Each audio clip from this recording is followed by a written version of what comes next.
তো hello guys, welcome back to another video for football queries YouTube channel. তো তোমাদের সকলকে আবারও স্বাগত জানাই আমাদের এই আজকের নতুন ভিডিওতে ইউটিউব চ্যানেলে। তো আমরা আবারও চলে এসেছি একটা নতুন ভিডিও নিয়ে তোমাদের কাছে, যেখান থেকে কিন্তু তোমরা কিছু ফুটবল রিলেটেড আপডেট পাবে। যেরকম আমরা এই ভিডিওটাকে মেনলি 3টে পার্টে ভাগ করেছি, এবং লাস্টলি হয়তো কিছু এক্সট্রা একটা দুটো আপডেট দিতে পারবো, যেটা অন্য ফুটবল রিলেটেডই থাকবে, কিন্তু অন্য কোনো টিমের থাকবে হয়তো, মোস্ট প্রবাবলি, বা নাও দিতে পারি, কেননা সেরকম কোনো পার্টিকুলারলি সোর্সে আপডেটগুলো আসেনি। সেটা আমাদের লাগছিলো যে না, এরকমটা হলে ভালো হতো বা এরকমটা হতে পারে। সেই জন্যই আমরা চেষ্টা করব, যদি সঠিক হয়ে থাকে আমরা এই আপডেটটাকে দেওয়ার চেষ্টা করবো লাস্টের দিকে। তো তোমরা ভিডিওর পুরো এন্ড অবধি টিকে থেকো। যদি ভিডিওটা ভালো লেগে থাকে তো অবশ্যই লাইক করো আর চ্যানেলটাকে সাবস্ক্রাইব করো। আর কালকের ভিডিওতে আমাদের একজন সাবস্ক্রাইবার বা একজন ভিউয়ার আমাদেরকে কমেন্ট করেছে। তার কমেন্টটা আমার মোটামুটি ভালোই লেগেছে। সে আমাদেরকে আমার ভুলগুলো ধরানোর চেষ্টা করছে, কিংবা আমাকে আমার পাশে থাকার চেষ্টা করছে। সেই জিনিসটা কিন্তু আমার খুবই ভালো লেগেছিলো তার দিক থেকে। তো তার কমেন্টের ব্যাপারটাও আমরা লাস্টে আলোচনা করে নেবো এক ঝলকে। এবং চলো আর ভিডিওটাকে দেরি না করে প্রথমে ভিডিওটাকে শুরু করা যাক। তো আমরা যদি প্রথমে কথা বলি, আজকে যে সব মোহনবাগান ফ্যান্সরা যেগুলো বলছে, মানে যে মোহনবাগানের কাছে তাদের আইএসএলের ট্রফি নেই বা আইএসএলের সিলটা নেই, কারণ সেটা কিন্তু হচ্ছে সন্দীপ গোয়েঙ্কার অফিসে। সেটা কিন্তু একটাই বিষয়, যে সন্দীপ গোয়েঙ্কা প্রথমেই কিন্তু একটা এগ্রিমেন্ট সাইন করেছিল, যেখানে কিন্তু অবশ্যই লেখা ছিল, এটা আমরা শুনে এসেছি, আমরা কখনো দেখিনি, এটাই শুনে এসেছি যে তারা এগ্রিমেন্টটা যখন সাইন করেছিল, সন্দীপ গোয়েঙ্কা কিন্তু সেখানে স্টেটমেন্ট দিয়ে দিয়েছিল যে যে কোনো ট্রফি কিন্তু তাদের অফিসেই থাকবে। সেই জন্যই কিন্তু তিনি ইনভেস্টমেন্টটা করছে। সেই ক্ষেত্রেটাও কিন্তু মানে সেই বিষয়টা কিন্তু আমরা দেখেছিলাম ইস্টবেঙ্গলের ক্ষেত্রে, যখন সঞ্জীব গোয়েঙ্কা ইস্টবেঙ্গলকে অফার করেছিল তাদের এই ভারটা নেওয়ার জন্য, তখন কিন্তু সঞ্জীব গোয়েঙ্কা ইস্টবেঙ্গলকেও বলেছিল যে তোমাদের সঙ্গে আমি সাথ দেবো এবং তোমাদেরকে আমি স্পন্সর করব, কিন্তু তার একটাই শর্ত থাকবে যে সব কটা ট্রফি আমাদের অফিসে থাকবে। এরকম কিন্তু আমরা কিন্তু শুনতে পেয়েছিলাম। কিন্তু এবার অনেক মোহনবাগান ফ্যান্স বা বাদবাকি যে সকল টিমের ফ্যান্স রয়েছে, তারা কিন্তু বলছে যে ইস্টবেঙ্গলের যে আইএসএল যে ট্রফিটা রয়েছে, সেটা কিন্তু এখন ইমামি হাউসে রয়েছে। কিন্তু এটা কিন্তু পুরোটাই মিথ্যে কথা। ইমামি হাউসে গেছিলো এটা সত্যি, কিন্তু 2 ঘন্টার জন্য। কেন? কারণ দুটো রিজন। ফার্স্ট রিজন হচ্ছে যে অস্কার ব্রুজের সঙ্গে একটা মিটিং ছিল, সেখানে কিন্তু অনেক অফিসিয়ালসরা প্রেজেন্ট ছিল, এবং তাদের ওখানে একটা কিন্তু ছোট্ট করে গেট টুগেদার হয়েছিল, যেখানে কিন্তু তারা ডিসাইড করেছিল আইএসএল ট্রফি নিয়ে সবাই মিলে ফটো তুলবে, যারা যারা উপস্থিত থাকতে পারেনি ফাইনাল ম্যাচে বা ক্লাবে এসে দেখতে পায়নি। তা সেই জন্যই কিন্তু তাদের অফিসে একবার নিয়ে যাওয়া হয়েছিল, সেটাও কিন্তু শুধুমাত্র 2 ঘন্টার জন্য কিংবা 2.5 ঘন্টার জন্য, যাতে তারা কিন্তু একটু টপিটাকে উপভোগ করতে পারে একদম চোখের সামনে দিয়ে, এবং ধরে দেখতে পারে বা ছবি তুলতে পারে সকলে মিলে। এবং যেটা মেন রিজন ছিল, সেটা কিন্তু হচ্ছে অস্কার ব্রুজের সাথে মিটিং। আমরা কিন্তু আরেকটা যে আপডেট দিচ্ছি, সেটা কিন্তু হলো যে কালকে রাত্রিবেলায় কিন্তু আমরা তোমাদেরকে সকলকে জানিয়ে দিয়েছিলাম একটা পোস্টের মাধ্যমে যে অস্কার ব্রুজের সঙ্গে কিন্তু ডিল ডান হয়ে গেছে। এটা কিন্তু আমরা ক্র্যাক করলাম নিউজটা।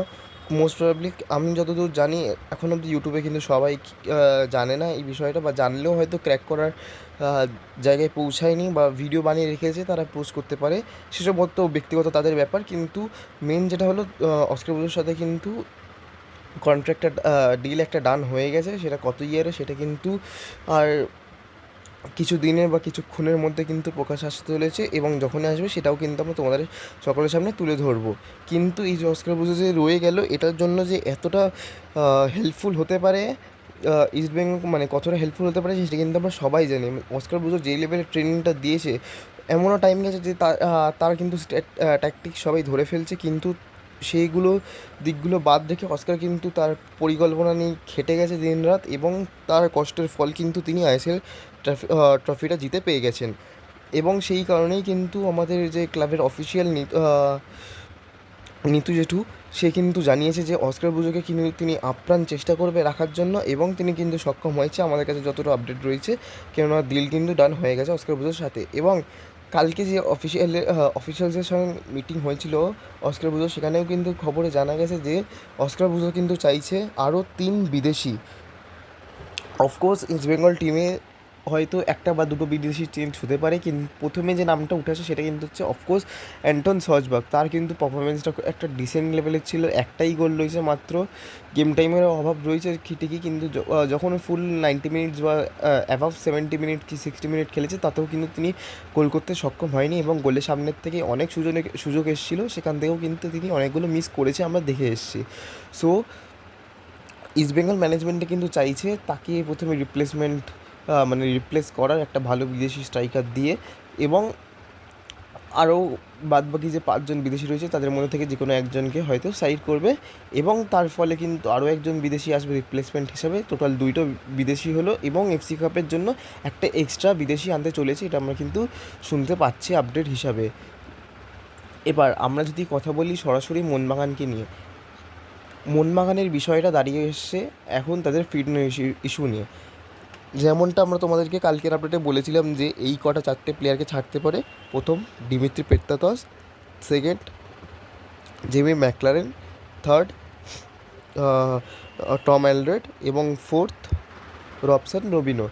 তো এই 4জন বিদেশি কিন্তু সম্ভবত ছাড়তে পারে, এবং তাদের আগেনস্টে যে রিপ্লেসমেন্টগুলো আসবে খুব সম্ভবত একটু এজটা একটু কম হবে, কিন্তু পারফরমেন্সটা ডিসেন্ট লেভেলে অনেকটাই হাই হতে চলেছে। এটা কিন্তু আমরা সকলেই দেখে এসেছি, আগেও মোহনবাগান এরকমই ট্রান্সফার আনতো, এবং এটাই আনতে চলেছে খুব সম্ভবত।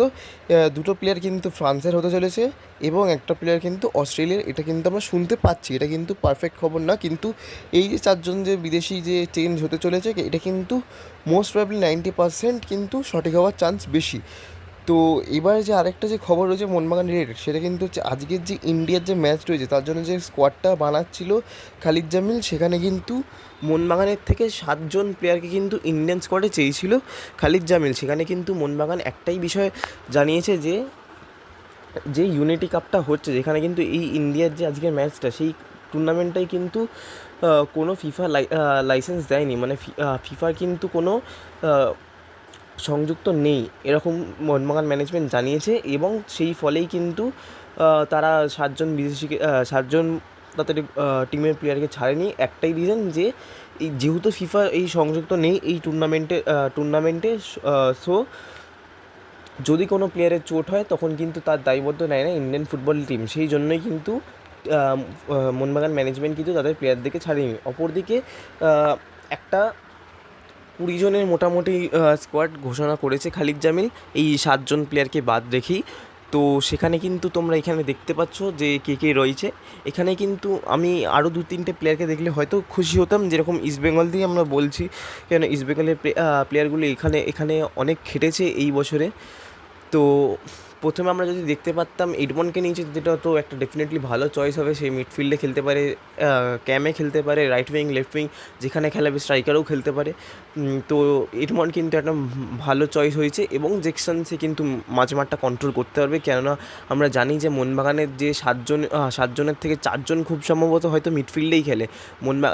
ইন্ডিয়ান টিমের যে মিডফিল্ড সেটা কিন্তু পুরোটা মোহনবাগানের টিমের থেকেই উঠে আসে, এটা আমরা দেখেছি খুব সম্ভবত, মানে বেশিরভাগটা।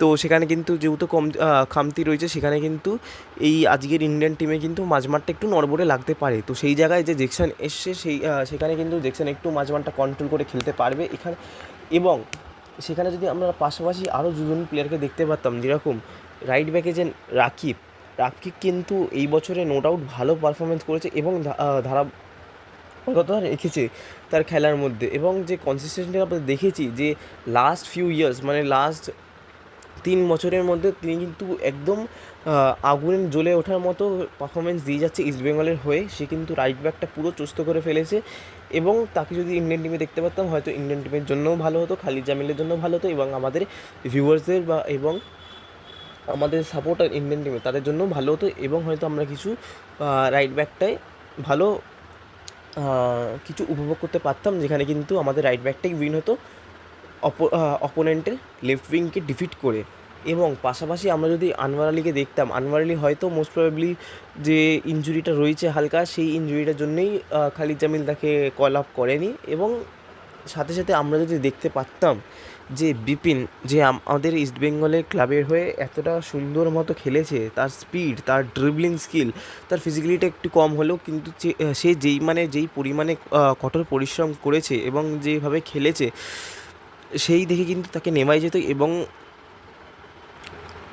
সেই ভিত্তিতেই কিন্তু আমরা এটা বলতে পারতাম যে লেফট উইং বা রাইট উইং পজিশনে কিন্তু একটু ভারটা একটু কম হতে পারতো খালিদ জামিলের জন্য এবং ইন্ডিয়ান টিমের জন্য। কিন্তু নো ডাউট এই যে টিমটা বানিয়েছে খালিদ জামিল, এটা কিন্তু খুবই একটা ভালো টিম বানিয়েছে। হয়তো আমরা জিততে পারবো না এই টিম নিয়ে, খুব একটা ডাউটফুল লাগছে যে এই টিম নিয়ে জেতা যাবে কি না, বাট এইটুকুনি আমরা বলতে পারি যে এই টিম নিয়ে হয়তো ভালো একটা টক্কর দেওয়া যাবে অপোনেন্ট টিমকে, যেরকম আজকের খেলা রয়েছে জামাইকার সাথে রাত্রি 12টার পর থেকে, আজকে 28শে মে রাত্রি 12টার পর থেকে খেলা, মানে 12টার থেকেই আইএসটি দিয়ে, এবং বাইরের দেশে সেখানে কিন্তু হচ্ছে 7:30 দিয়ে খেলা। তো সেখানে কিন্তু জামাইকা যে টিমটা রয়েছে তাদের মধ্যে কিন্তু আমরা একটা ভালো টক্কর দিতে পারবো, এটা কিন্তু আমরা খুবই ভালো মতো জানি যে আমাদের টিমের পোটেনশিয়াল কিন্তু রয়েছে। যারা যারা প্লেয়ারগুলো এসছে মোহনবাগানের টিমের প্লেয়ার ছেড়েও, তারা কিন্তু নো ডাউট তাদের ইন্ডিভিজুয়াল পারফরমেন্স কিন্তু অনেকই ভালো। তো তারা যদি একদম সংযুক্ত হয়ে খেলে, টিমটাকে একদম নিজের মাদার ক্লাব হিসেবে খেলে না, এবং যদি তাদের মাইন্ডটা পুরো দিয়ে দেয় গেমের মধ্যে 100% সবার দেবার যদি টেন্ডেন্সি থাকে, তাহলে কিন্তু আমরা এই ম্যাচটা কিন্তু জিততেও পারি। তো দেখা যাক এবার কী হয়। এবং লাস্ট যে বিষয়টা নিয়ে আমরা লাস্ট যে কথা বলবো সেটা কিন্তু হচ্ছে অফকোর্স যে কালকে আমাদের ভিডিওতে যে কমেন্ট করেছিল, তার নাম মোস্ট প্রবাবলি যে সৌমেন বানিক সামথিং কিছু একটা হবে, তো আমার ঠিক মনে নেই। তো সে কিন্তু একটা কমেন্ট করেছে যে সামথিং যে আমরা যে ইস্টবেঙ্গল টিমের প্লেয়ারদেরকে নিতে চাইছি, বড় বড় নাম করছি এবং নামটাও চেঞ্জ করছি ইস্টবেঙ্গল জায়ান্ট, তাতে কোনো লাভ আছে কি না। তো আমি ফার্স্ট বিষয় এটাই যে আমি তার কমেন্টটা ঠিকমতো বুঝতে পারিনি, কিন্তু আমার যেইটুকুনি মনে হয়েছে সে আমার দিকটা দিয়ে ভাবছে যে হয়তো আমি মোহনবাগান সাপোর্টার বা ইস্টবেঙ্গল সাপোর্টার, যাই হোক বিষয়টা ভাবছে। কিন্তু আমি তাকে এইটুকুনি কমেন্টও রিপ্লাই ব্যাকও করেছিলাম, কিন্তু আমি এটা ভিডিওতে বলতে চাইছি তাকে যে দেখুন দাদা, আমরা কিন্তু একজন আপডেটার হিসাবে কথা বলছি ইউটিউব চ্যানেলে, এবং আমাদের কাজ কিন্তু হলো ভালো ভালো আপডেটগুলো তোমাদের কাছে উপভোগ করানো, এবং আমরা চেষ্টা করি যাতে পার্টিকুলারলি একটা আপডেটকে ভালো মতো খতিয়ে দেখা এবং সেটা যদি পারফেক্ট হয় সেটাই আপডেটগুলো কিন্তু তোমাদের সামনে আনানোর। তো সেটাই কিন্তু আমরা চেষ্টা করেছি, এবং কালকের ভিডিওতেও তাই চেষ্টা করেছি। জানি না তোমার কোনটা আমার মানে কী অসুবিধা হলো আমি বুঝতে পারলাম না ঠিক মতো, তো তুমি একটু ভালো মতো আমাকে বলার চেষ্টা করো যে কী অসুবিধা হলো, সেই বিষয়ে তাহলে আমি আমার পরের ভিডিও থেকে ভালো মতো কাজ করব। আমরা কিন্তু এটাই চাই যাতে তোমরা ভালো মতো ইন্টারেক্ট হও আমাদের সাথে এবং ভালো ভালো কমেন্ট করো, আমাকে শেখাও। আমি তাহলে পরবর্তীকালে ভিডিও যখন আসবে তখন আমার ভিডিওগুলোর কোয়ালিটিগুলো আরও একটু বেটার হতে পারে।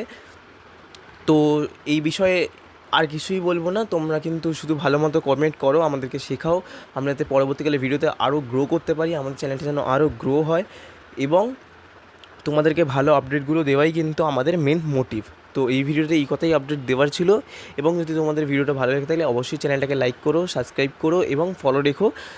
আর পাশাপাশি তোমরা কিন্তু কমেন্ট করো, এবং তোমরা যারা যারা কমেন্ট করবে তাদের নাম কিন্তু আমরা এই ভিডিও লাস্টে নেব, যেরকমভাবে এই সৌমেন দাদা নিয়েছি। কিন্তু সৌমেন দাদা কোনো মানে খারাপ পেও না, মানে আমি কিন্তু তোমাকে কোনো কিছু খারাপ বলিনি। যেমন আমি যেরকম তোমার কমেন্টটা পড়ে বুঝতে পারিনি মানে তুমি কি পজিটিভ দিক নিয়ে লিখেছো নাকি নেগেটিভ দিক নিয়ে আমাকে শেখাতে লিখেছো, আমি কিন্তু ধরেছি যাতে তুমি আমাকে শেখানোর মোটিভটা নিয়েই কমেন্টটা করেছো, সেই অনুযায়ী আমি কিন্তু দুটো কথা বলেছি যাতে তুমি পরবর্তীকালেও কমেন্ট করো এবং আমার যাতে তাতে কোনো হেল্প হয়, এবং তোমার হেল্পের মাধ্যমে আমার চ্যানেলটা যেন আরও গ্রো হয়। তো চেষ্টা করো একটু পরের ভিডিওগুলোতে যে কমেন্টগুলো তোমরা করবে একটু ক্লিয়ার রাখার, এবং ভালো ভালো কমেন্ট করো, আমরা সব কমেন্টই ভালো মতো পড়বো এবং পরবর্তীকালে তাদের নামগুলোও কিন্তু আমরা নেবো। তো এই ভিডিওটা এই কথাই আপডেট দিয়ে হচ্ছিলো, ততক্ষণের জন্য ধন্যবাদ।